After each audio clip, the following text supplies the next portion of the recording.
চাওক, 4-লেনযুক্ত ৰাষ্ট্ৰীয় ঘাইপথত ডাম্পাৰৰ যি দুৰাত্মক, সেই দুৰাত্মৰ ঘটনা আমি বাৰে বাৰে দেখুৱাই আহিছোঁ যে বিভিন্ন সময়ত, দৈনিক বুলি ক'লেও ভুল কোৱা নহয়, দৈনিক এই 4-লেনযুক্ত ৰাষ্ট্ৰীয় ঘাইপথত ব্যৱহৃত একাংশ ডাম্পাৰে দুৰ্ঘটনা সংঘটিত কৰিছে।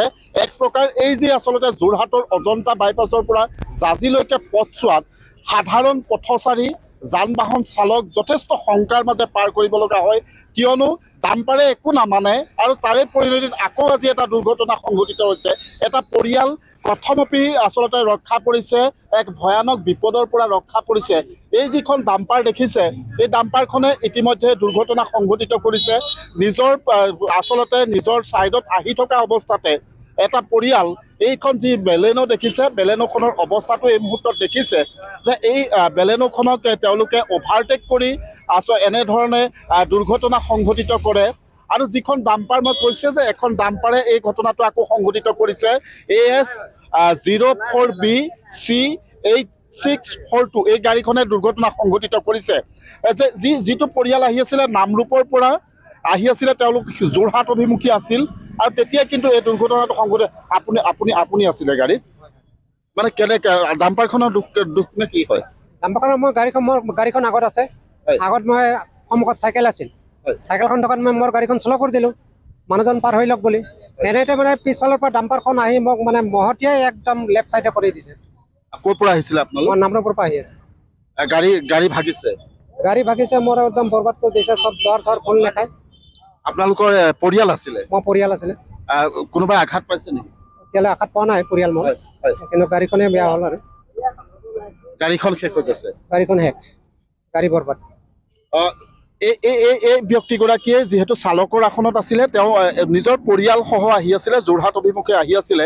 কিন্তু মই আকৌ কৈছোঁ যে ডাম্পাৰৰ যি অটপালি, সেই অটপালিৰ কাৰণেই দৈনিক দুৰ্ঘটনা সংঘটিত হৈছে। আমি কিছুদিন পূৰ্বে দুটাকৈ ঘটনা আমি ইতিমধ্যে নিউজ 18ৰ দৰ্শকক দেখুৱাইছিলোঁ, কেনে এক আচলতে ভয়ানকভাৱে ডাম্পাৰে দুৰ্ঘটনা সংঘটিত কৰে।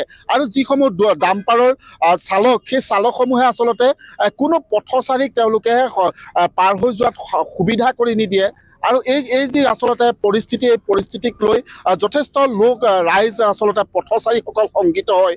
আমাৰ স্থানীয় লোক আছে, প্ৰত্যক্ষদৰ্শী আছে, মই তেওঁলোকৰ প্ৰতিক্ৰিয়া ল'ম অকণমান। যিখন ডাম্পাৰে আজি আকৌ পুনৰ যি দুৰ্ঘটনা সংঘটিত কৰিছে, যি আচলতে শিৱ হালালকাৰ এইখন আচলতে গাড়ী, তেওঁ পূৰ্বতেও এই যি আচলতে ঠিকাদাৰী প্ৰতিষ্ঠান, এই ঠিকাদাৰী প্ৰতিষ্ঠানটোৰ আচলতে ডাম্পাৰে দুৰ্ঘটনা সংঘটিত কৰিছে। মই অকণমান আপুনি ঘটনাত দেখিছিলে? হয়, ডাম্পাৰখনৰ গাতে দুখ নেকি? ডাম্পাৰ গাঁতৰ দুখ, ডাম্পাৰৰ গাত দুখ মানে ৰং চাইডত আহি খুন্দি আছে। ৰং চাইডে মানে এজনে চল কৰিছে, এটা মানুহ চাইকেল লৈ গৈছে, এজনে চাইডত ৰখাইছে, এজনে ৰখিবলৈ নাই, চিধা উমটিয়াই লৈ আহিলে। এনেকা নিশ্চয় এইগৰাকী প্ৰত্যক্ষদৰ্শীয়ে কৈছে, মত ব্যক্ত কৰিছে যে ডাম্পাৰখনে আচলতে মই কি আচলতে প্ৰথমতে ৰাষ্ট্ৰীয় ঘাইপথৰ এই যি আচলতে নিৰ্মাণৰত অৱস্থাত আছে, এই পথছোৱাত কেনে এক অৱস্থা, সেই কথাটো আমি দেখুৱাইছোঁ। যিহেতু মই অকণমান এগৰাকী তিয়ক পৌৰসভাৰ ৱাৰ্ড কমিশ্যনাৰক দেখিছোঁ যে এই সঘনাই দুৰ্ঘটনা হৈছে আৰু প্ৰতি মুহূৰ্ততে কিন্তু এই ডাম্পাৰৰ প্ৰসংগটো আহে। পূৰ্বতেও আপোনাৰ দেখিছোঁ যে জগদুৱাৰতেই হওক বা তিয়কতেই হওক, দুটাকৈ অতি ভয়ানক দুৰ্ঘটনা সংঘটিত। আজিও এটা ভয়ানক দুৰ্ঘটনাৰ পৰা কথামপি এটা পৰিয়াল ৰক্ষা পৰিছে। আচলতে ডাম্পাৰৰ দৈৰাত্মত মানুহ ওলাব নোৱাৰা হৈছে। আৰু 4 লেনৰ মানে নামী দামী ঠিকাদাৰ যাক মানে বাতৰি বা প্ৰশাসন বা ৰাইজক ভূক্ষেপ নকৰা মালিক পক্ষৰ তত্বাৱধানত থকা এই ডাম্পাৰসমূহক নাকি লগাবলৈ কোনেও সক্ষম হোৱা নাই। ইমান নিউজ, ইমান বাতৰি, ইমান প্ৰাণহানি হোৱাৰ পিছতো এই ক্ষমতা তেওঁলোকে ক'ত পালে, কেনেকৈ ব্যৱহাৰ কৰিছে, আমি অতি আচৰিত হৈছোঁ। মানে এই স্থানত এনেকুৱা হৈছে যে 4-লেনযুক্ত ৰাষ্ট্ৰীয় ঘাইপথ কোন দিশে যাব, সাধাৰণ পথচাৰী যাব, তাৰো কিন্তু নিৰ্দেশনা নাই। তেনেকুৱা হয়, আমি আগৰ পৰা কৈ আহিছোঁ। আগত সেইদিনাখন এটা ব্যাপক যান জঁটৰ সৃষ্টি হৈছিলে, এটা দুৰ্ঘটনা হৈছিলে, তেতিয়াও আমি আহ্বান জনাইছিলোঁ ঠিকাদাৰী পক্ষক যে আপোনালোকৰ ইয়াত বিভাগীয়ভাৱে মানুহ মোতায়েন কৰক, যে দিশ নিৰ্ণয় কৰিবৰ কাৰণে। আৰু ইয়াত কোনো সাংকেতিক চিহ্ন আপোনাৰ নাই, ডিমাৰ্কেশ্যন মাৰ্কিং একোৱেই আপোনাৰ নাই।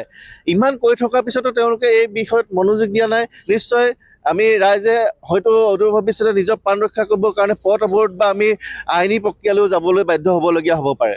নিশ্চয় ধন্যবাদ জনাইছোঁ। মই আকৌ কৈছোঁ যে ডাম্পাৰৰ দুৰাত্মত মানুহ ত্ৰস্তমান হৈছে, যিহেতু 4 লেনযুক্ত ৰাষ্ট্ৰীয় ঘাইপথৰ আমি যি আচলতে বিসংগতিপূৰ্ণ নিৰ্মাণৰ পৰা আৰম্ভ কৰি প্ৰতিটো কথাই অৱগত কৰি আহিছোঁ, আৰু সমান্তৰালভাৱে যে এগৰাকী অচিনাকি পথচাৰী যান বাহন চালকে কোন দিশে তেওঁ যাব বা এই যি ডাম্পাৰে পথ এৰি নিদিয়াৰ যিটো আচলতে পৰিৱেশ, সেই পৰিৱেশটোৰ ক্ষেত্ৰত কিন্তু ডাম্পাৰসমূহক আচলতে এটা নাকি লগাবৰ কাৰণে চৰকাৰেও বিভিন্ন সময়তে ব্যৱস্থা লয়, কিন্তু তাৰ পিছতো কিন্তু সেই ক্ষেত্ৰত কিন্তু এটা সঠিক সমাধান নাই, যাৰ পৰিণতিত আকৌ আজি এটা ভয়ানক দুৰ্ঘটনা হোৱাৰ পৰা কথমপি এটাৰ পৰিয়াল ৰক্ষা পাইছে। তেওঁলোকৰ বাহনখন সম্পূৰ্ণ এটা অংশ সম্পূৰ্ণৰূপে শেষ হৈ গৈছে, আৰু কিন্তু পৰিয়ালৰ লোকসকলৰ যদিও কোনো আঘাত পোৱা নাই, কিন্তু এনে আচলতে ঘটনাই আকৌ যে এনে ঘটনাৰ পুনৰাবৃত্তি নহ'ব, এইখিনি নিয়ন্ত্ৰণ নকৰিলে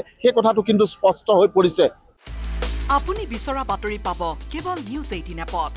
নিউজ 18 এপ ডাউনলোড কৰিবলৈ স্কেন কৰক এই QR কোড। গুগল প্লে ষ্টৰতো পাব এই নিউজ 18 এপ।